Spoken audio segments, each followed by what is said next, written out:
Salut les amis, bienvenue pour ma nouvelle vidéo. Alors aujourd'hui on va s'intéresser à la laitue de printemps. Comment la semer, comment la repiquer. Je vous explique tout ça dans ma vidéo, vous allez voir ça va déchirer. Alors c'est parti, on va manger du légume cette année.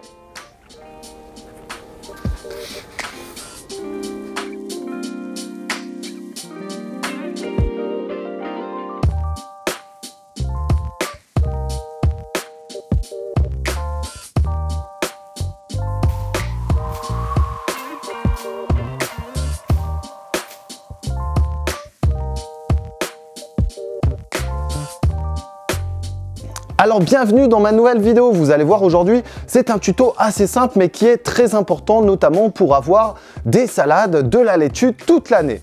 Alors la première chose c'est que l'on va devoir choisir différents types de matériel pour pouvoir faire ces semis. Comme ici j'ai choisi un petit pot de 10 cm qui va me permettre de faire des semis quasiment tous les 2 semaines et d'avoir des petits plants à repiquer de manière régulière. Ensuite ces plants on va devoir les individualiser parce que si on regarde bien ici j'ai environ une centaine de plants qui seront forcément à individualiser pour avoir des grosses salades. Et du coup, on va choisir la plaque alvéolée qui va me permettre de prendre plan par plan et de les disposer dans ces fameuses alvéoles pour les individualiser et par la suite les planter dans la serre ou alors en extérieur. Et dans quelques semaines, je vais pouvoir manger mes premières salades. Alors c'est parti, je vous explique tout. Alors première chose à effectuer, je vais commencer par le semis. Donc je vous ai parlé qu'on va devoir prendre un pot. C'est le cas ici, alors je l'ai pris un petit peu plus grand, ici c'est un pot d'1 litre et on va forcément choisir également du terreau. Alors concernant le terreau, j'ai choisi de prendre le terreau Selmax, le Biomix, qui est vraiment une tuerie. Donc au niveau des semis, ça passe très bien. On peut également s'en servir pour les plaques alvéolées, mais également pour faire de la transplantation, du rempotage, enfin bref, tout un tas d'opérations culturales qui me permettra de faire développer les végétaux. Donc je vais mettre et remplir ici mon contenant. Voilà, on tasse légèrement, ça c'est la première chose. On enlève les quelques fibres là, qui se trouvent à l'intérieur.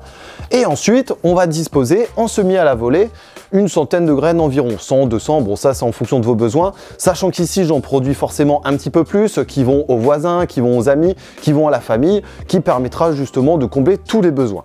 Ensuite, concernant les semences, donc ici je suis parti sur de la rouge grenobloise, qui démarre très bien et très tôt en saison, donc ça c'est intéressant, notamment si vous avez une serre, donc là ça vous permettra de faire les premières récoltes fin février.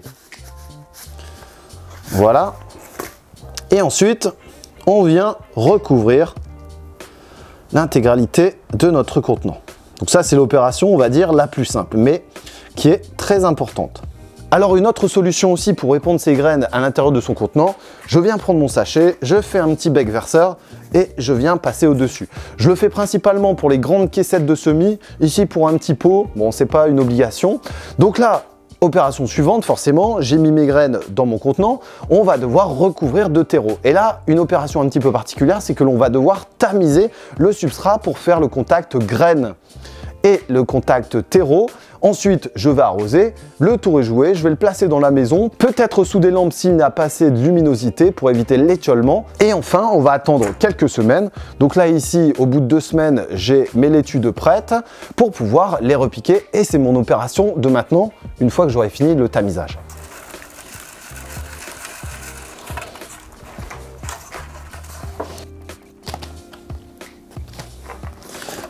Parfait, je vais mettre une petite étiquette. Donc rouge grenobloise. Ok. Dernière étape, on vient arroser et le tour est joué. Donc maintenant, on va s'intéresser au repiquage de la salade. C'est assez simple, cependant, il faut prendre quelques précautions. La première chose, à l'inverse du semis, une fois que j'ai effectué mon semis, je viens arroser. Là, en revanche, ça va être l'arrosage avant la mise en place des plantules. Donc, je viens remplir de terreau l'intégralité de mes alvéoles et ensuite, j'arrose pour enfin repiquer mes plants de salade. Donc ça, c'est une opération très importante. Ça évitera d'abîmer les radicelles de vos petites plantules. Donc là, la même chose, je viens mettre le terreau Selmax. Hop, j'essaye de mietter s'il y a des mottes. On en met un peu partout.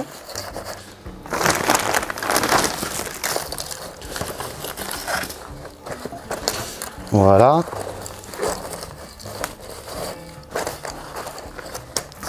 Il en manque un petit peu.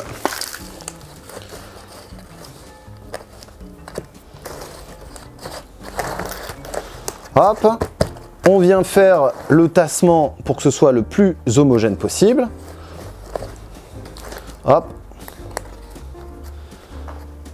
Alors pas trop tasser pour éviter un asphyxie racinaire par la suite. C'est vraiment un tassement léger. Ensuite on remet un petit peu de substrat pour combler les vides.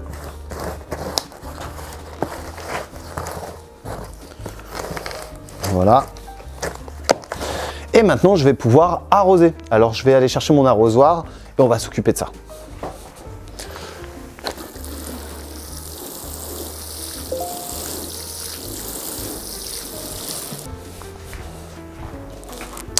Voilà, opération réalisée, donc j'ai arrosé, j'ai placé le terreau, la plaque alvéolée est prête.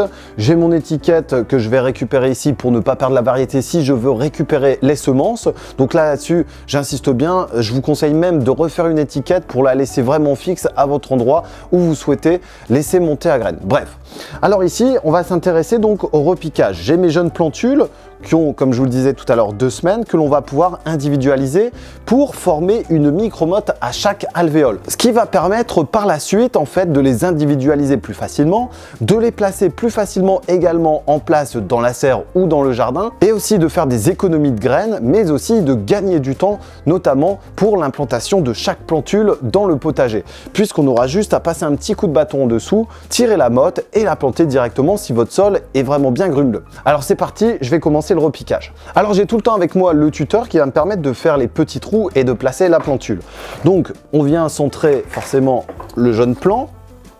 Concernant la suppression ici, il faut bien gratter sous le système racinaire pour éviter de trop les stresser parce qu'il y a quand même une partie des racines qui disparaît. On enlève le surplus de terre, on vient le positionner, on appuie avec son tuteur et le tour est joué. C'est pas très compliqué et ça permet d'avoir des plants qui seront vraiment très résistants et surtout très spontanés pour leur développement. Donc là, ce que je vais faire toute la série complète.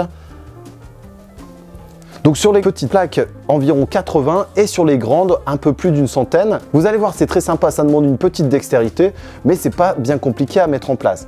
Qu'est-ce qui va se passer ensuite? Les plants vont se développer à l'intérieur forcément de leurs alvéoles. Tenez bien et faites attention à l'irrigation. Il faut que la base de votre terre, de votre substrat, soit tout le temps humide. Ça, c'est très important pour éviter les stress hydriques. D'autant plus que c'est des parois plastiques, qu'il y a beaucoup plus de déperdition due justement au courant d'air, à la chaleur si vous le placez dans la maison. Donc forcément, il va falloir tenir l'arrosage régulièrement. Ensuite, dans quelques semaines, 10 jours à 15 jours, on va pouvoir individualiser les plants et les planter dans sa serre, dans son jardin, en fonction de où vous situez. Mais ça sera à vous de jouer et vous pourrez retrouver ça notamment sur Instagram et Facebook lors de la plantation. Je vous dis à très bientôt, n'hésitez pas à découvrir les autres tutos, il y a la tomate à faire en ce moment, l'aubergine, le poivron, le piment, le poireau, enfin bref, il y en a pour tous les goûts et toutes les couleurs. Et ça, on se retrouvera la semaine prochaine pour le grand tuto. Salut tout le monde, à bientôt!